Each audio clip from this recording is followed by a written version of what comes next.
Hey everyone, Graham from Loudwire here, and once again, my guest today, the imid, inib, inimitable, is that how you say that word? He cannot be imitated, Mr. Tobias Forge. How are you today, man? I'm good, thank you. Thank Uh, you. How do you do? I'm not bad at all, thank you. And of course, we're together today because Ghost is the artist of the year for 2022. I feel like it was another banner year. Oh, come on now. I feel like it was a banner year for the band, especially due to the new album Impera. I want to get into your year a little bit. It's been an interesting year because, of course, Papa 4 really had his coming out year this year. Of course, he debuted a few years ago before the pandemic, but the fans have really gotten to know him this past year. What can you Hmm. tell me about creating a character like 1, 2, and 3 who we just sort of saw them in their final form as the new uh, singer for Ghost versus creating, Cardinal Copia going into Papa 4, seeing the evolution there. What can you tell me about the creative aspect of that? Um, I I was excited about introducing Cardinal also because he was such a not um fully um developed person, not character. He was a developed character, but he was a he was an undeveloped his character was undeveloped in the sense that he was intentionally not where he's supposed to be, um, which gave a lot of the previous album cycle a little bit of an al dente feel in the beginning, um, which I liked. I mean, I liked the fact that we weren't doing the same spiel one more time. Yeah. And of course, it would have been less of a pleasant experience if it had really tanked and that really put an end to everything, and you never got to the point where you can like see there's a point to all this.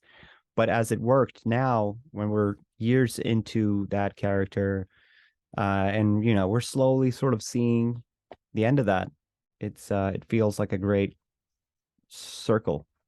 So I think Hmm. Impera was somewhat of a there's a risk to an album like Impera because once again you're going further away from the beginnings of Ghost. So there's always going to be fans who love that earlier stuff that maybe don't get the new stuff. Um, did when this year began and you had that album in the can, uh, did you anticipate a uh, I guess different opinions from the Ghost fans of different ages of the band? Of course, I knew that there were things on the album that was gonna be up against some sort of reaction. Mm. Um, but I felt the same way about Zombie Queen. Oh, I really? felt the same way about He Is. Um, I felt like we were taking giant steps sideways in a good way Hmm.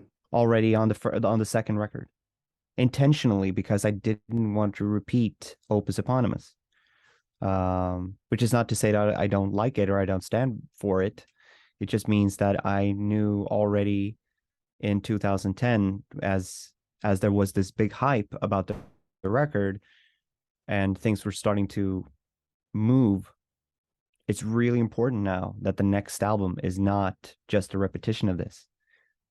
I've seen many band, and you've seen even more that has like that makes a great, cool, revolutionary sort of debut, and then they just like and it's very common. I like a ton of bands that you know a lot of debutantes, debut records that are great, and then it just stagnates somehow. Um, and I always try to make sure that I was never comfortable that way. Um, and I can't it's hard to explain exactly what that is. It just means that I don't want to write the same things all over and over again. and you always try to put something on there, and that feels new, even from like a technical point of view, a new drum beat and a new something that that I've never done this before. And of course there were moments where, you know, I wouldn't say doubts, but I could hear elements of the record that's like, this might be pushing it a little, but where would we be going if not forward? Like that's what we do. So that's the only way to try to win some. Absolutely, and I think the risk once again paid off. Um, I want to know. I got to see you at the beginning of this year, but I didn't get to see some of the new songs live. What songs have you felt like have translated the best into a live setting? I feel Spillways is like that's built for an arena. Spillways works really well. Um, Watcher in the Sky works really well. Um, Call Me is also like a great number. Um, it's such a it's such a slow, sort of heavy number that it and the way that I think about things as well is like you write a record, you write new songs, but you're in the back of your head, you're always thinking like, what do we need? Like, what kind of songs don't we have in the set? And I think that is why, at least until now, we tend to play similar set lists. Obviously, for a tour, we sort of stick with a set list. If we change something in the set list, it's because it doesn't work. There's something that's something mechanical or something that isn't flowing well, and that's why we're sort of shifting things around. But you try to get like a perfectly fluent set. That's key for the experience of going to see a band live. And it's always nice when you make a record and you can add a few tracks that really complements the other songs that you already have in there. And I think that all four songs that I've mentioned so far has been like new numbers. They feel like new um things, Mhm. and not necessarily like, oh, here's the equivalent to that, if that makes sense. I get what you mean. Yeah, I think when you see a live band, uh, there are obvious pillars of the set that makes a full show. And the interesting thing is that this year, Mariana Cross sort of became like a pillar, and you're playing that like near the back end of your set now. Yeah. Um, and of course, it's because of TikTok that that thing blew up a little bit. I remember when it came out just sort of as the B side to the Kiss the Go Go single. And it was like, oh, this song's cool. But then it becomes your most streamed song ever. Was that a surprise having that like happen like 3 years later? I Yeah, that we never expected that to happen. I am happy that it happened with a song that we've already um played proudly. Yeah. We have played that song ever since we started, ever since it came out. Um, I've always felt like it was a song that was. I mean, I'm not implying that anyone spat on it, but it was like, I can't believe that this is not a song that we made a single out of. Yeah. This feels a little bit too much of it, and because we always played it live, and it always felt like a nice song to play live, and that's always good for a song if you can play it proudly. Hmm. And so when that happened, um, I mean, I wouldn't say vindicated because no one shat on it, but I'm really happy that it's a song that I've always felt very strongly about, that we've always played, as opposed to if it had been a track that was something that we didn't play. So, I don't want to throw a song under the bus, but what if it was like one of those covers that we've never played live, Right. and all of a sudden that turns into, okay, right, fuck all the, fuck Square Hammer, fuck Monstrous Clock. Now we're going to end with this, and we Right. play I Believe or something. Hmm. Um, which is a song I love, but yeah. So I'm just happy that it happened with a song that that's already part of the DNA, that's already part of what we already do. And I'm super stoked about that. Yeah, that was fun to see happen this year. Another interesting part of Ghost this year was that the band members of your increasingly more and more gigantic, awesome band, uh, they have now been identified, and they were purposely identified. These are the people in the band. What was the thought process of basically for the first time saying, "These are my band members. Here's who they are in real life"? It wasn't necessarily a decision made like that. Oh, okay. Um, it was a longer conversation that has had been happening for some time, where um I basically had the idea that we were gonna um how would you say it? Like we would present kind of like what you do on a West End show or Broadway show. Hmm. If you buy a tour program, uh, not the classic hard rock tour program with just that just has pictures in it or tour dates, but if you buy a Broadway show program, it's essentially a little book that sort of comes with like a lot of backstory and a lot of this and that and all kinds of stuff, and then you always have like pictures of the chorus line and Yeah. people working. And I had this idea that we were going to do that, and for like practical, uh, from because of practicalities, that never happened. I It was gotcha. just a timing issue. We never got the time to sort of take pictures of the set before, in order to have the stuff inside the program. By the time that we were going to start the tour, you want to have the program that presents everything.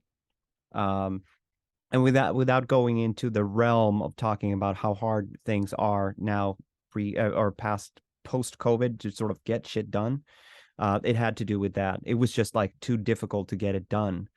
But at that time, we had already sort of talked about, yeah, that's going to be like a nice way to um, present the people on stage, but also the people that works with us, like people that, to give everyone sort of credit. And and then at the end of was the first tour, or which tour was it? I don't remember which tour it was. We have done what a lot of tours do. You do an end of tour photography, and in the past we usually had like bags on our heads and all that stuff, and this time around was just like bags on. I was like, bags off, like just let's just take the picture. And then after the picture was done, it was someone asked like, is it okay if it leaks out? Mm, It's gonna leak anyway, so sure. Like it's not, but it wasn't like a big fanfare for it, mhm, because essentially we're not changing our MO, in the sense that just because you know who's playing drums or who's singing backup does not mean that we have a live stream backstage, mhm, and all of a sudden everybody's supposed to, you know, Instagram whatever they're eating or where they're eating or all that stuff that every other band is doing. mhm, So I'm still trying to get everyone to sort of like not do what I've spent 12 years professionally not to do. So yeah, it's not more complicated than that. It was just like let it rain, mhm. you know. That is funny because like I remember it must have been in it was either the second album or the third album. I did an interview with a nameless ghoul, let's say, on the phone. Mm. And when I asked that ghoul, like, hey, if your guys' identities ever came out, what would that be like for the band? And the ghoul was like, well, it's never gonna be like on a People magazine cover or anything like that. So, but it ended up being quite a big deal when the identities were leaked, wasn't it? Yeah, amongst our fans, of course. Yeah. but I also felt like it's not necessarily a secret. It's the same thing when people ask me about when I was outed. Hmm. It wasn't like I went from complete unknown to really well known, recognized on the street all the time. Mm. Um, so that's why I feel uh not so I don't want to use the word threatened, but I don't feel that the brand is necessarily threatened Yeah. because that there is like a certain degree of face recognition Mm. amongst people who are really into it. Because at the end of the day, especially now when we've like reached a lot more people know, especially this one song, that does not mean that all these people are super interested in everything that is about the band and what the band is about and so I don't feel like it's this revolutionary upheaval of overnight sensation of something being one way and then all of a sudden it's changed into something completely different. But Absolutely. again, I'm not in a great perspective to see that those things. If you felt like that it was what it was, then you're probably more correct than I am. Well, I think it How was did it feel for you? for me. It felt like it didn't feel like anything negative for the band. It didn't make the band any less fun or less magical or anything like that. It was just and it was always fun, as you said, like with your identity being somewhat of an open secret in the metal world, because it was more fun just to be like, who are these people? It's like we kind of know who some of them are, but I think when you did go on the radio and you identified yourself and started to tell your story, it was done in a very good way. Of we got to know so much about you and so much about your backstory, and it was somewhat of a felt like a coming out party in a way. It was like, all right, like this is our guy, and it didn't ruin anything about the band whatsoever. I don't think. Right. I remember in 2010, just before O came out, I had a conversation with Lee Dorian about possibly not doing interviews at all. And he was Mhm. like, I think you should do them. Yeah.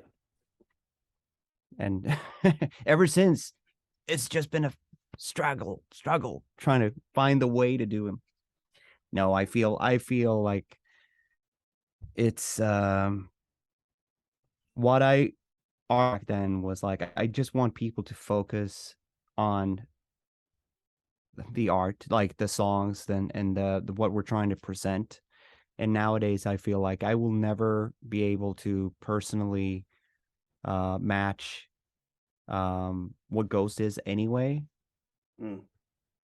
So it feels quite intuitive and just not having as strict rules as we had in the beginning, because that was also very difficult. It made life difficult, Hmm. and it made things difficult between people.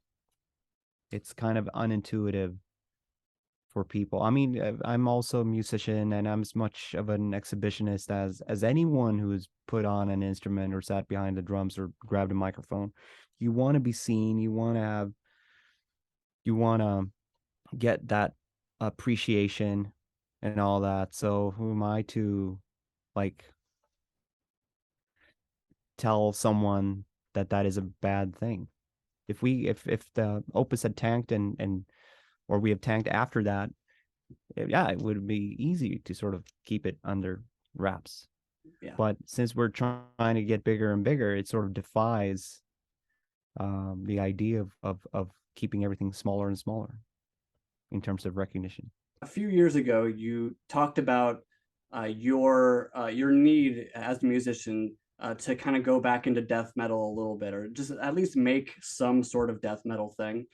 Do you think that a death metal song would work for Ghost? Because you have gone through quite a few genre shifts, genre changes, even going back to like Kiss the Go Goat, like back to like a kind of a cool '60s thing. Do you think death metal would work in the realm of Ghost?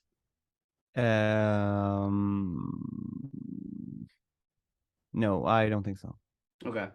I believe that it would be schizo, just sort of going into I don't know, because I've tried to build this world where there were no obvious rules. Still, there's a certain um it's kind of like making a timepiece, like a timepiece film where if it's about Vikings, Mhm. you can't wear a Casio digital watch. And I think there are elements in music that just might become that sort of digital watch, or a transformer toy that just comes in and just like screws up the picture in a Yeah. way that I would feel more um I would rather entertain writing death metal with everything that comes with that, and then Mhm. if that death metal is this bubble here, Ghost can be this, and maybe there's this little passage where they can sort of meet, where there are elements from that sort of leaks through, but like playing like a straight uh death metal uh, with that sort of oompa oompa oompa oompa beat, it would just feel strange, I think, in that setting. I gotcha. And Uh, is that death metal bug still kind of gnawing on your shoulder a little bit? Is that still something that you feel like you want to pursue in some fashion sometime soon? all the time, Yeah. all the time, I love that stuff. I mean, I listen to it a lot. I'm still sort of obsessing over it from like a collecting point of view, and from uh that's very much where my sort of adolescent heart is.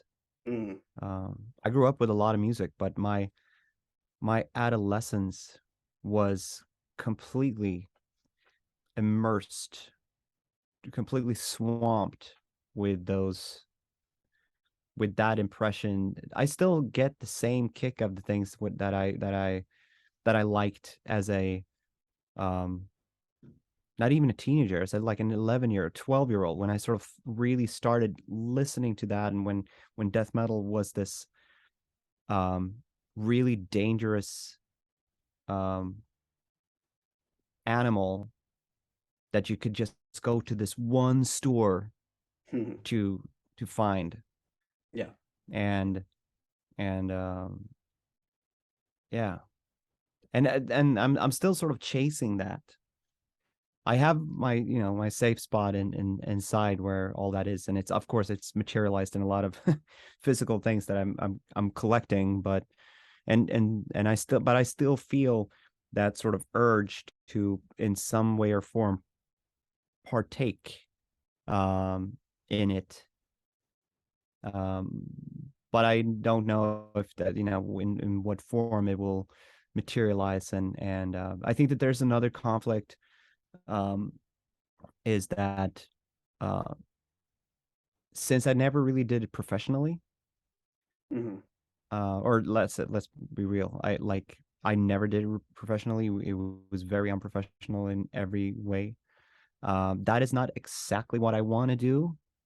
Um, I don't want to have sort of messed up rehearsals where we end up drinking instead, and you end up coming to a show with a plastic bag and a broken pedal, and you have to borrow like chords from other bands, and then you end up playing like a really drunk show and in front of 20 friends, which is fun as fuck, but it's like, as a grown up, it's Yeah. it's kind of like in Comfortably Numb, where he sings like, that child is gone. I Uh, can't feel that way.